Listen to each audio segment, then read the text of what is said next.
there. Ito muna ako sa my court. Wala, ano nangyari doon sa ilaw. So ay sagap muna ng sariwang hangin.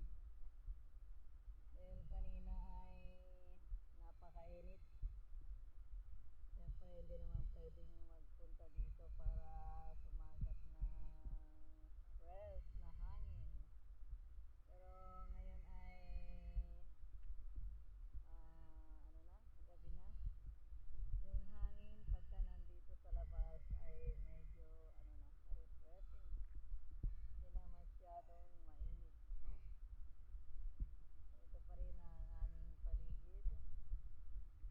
Mamaya niyo patay yung ilaw ah. Baka bigla akong dumilim dito. Yan. Nangyari. Ayan. Ang sarap ng hangin dito. Ayan, diba? It's so nice to be in America. Ano nga ba yung kanta na yun? Sarap ng hangin, hindi nakakainit ng ulo.